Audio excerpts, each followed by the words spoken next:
He has many different needs and consequently creates many different types of gods.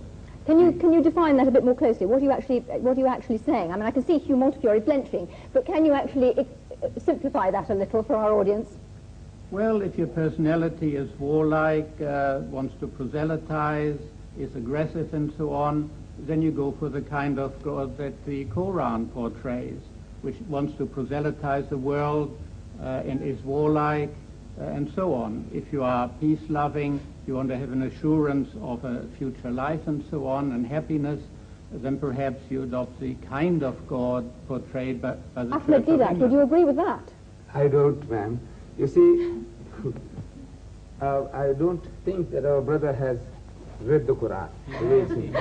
You see, there are 99 attributes of God, and out of that, this one that you are talking about is non-existent in this book. Can I ask you a question? Are you saying then that the Muslim God is actually a peace-loving God who wants peace in the world? Yes, yes.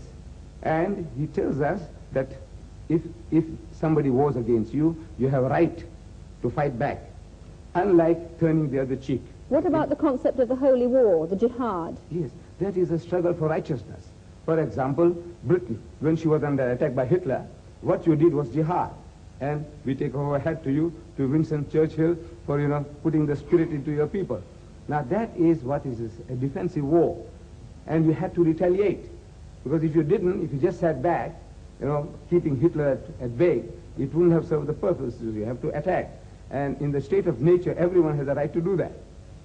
So Islam allows us to defend ourselves and to extend our hostilities to a reasonable amount of satisfaction and retaliation. All right, can I come back to Hans Eysenck, and perhaps you'd like to develop it a little further, because we've actually heard an exchange between the two of you, but would you like to come out on a little bit further?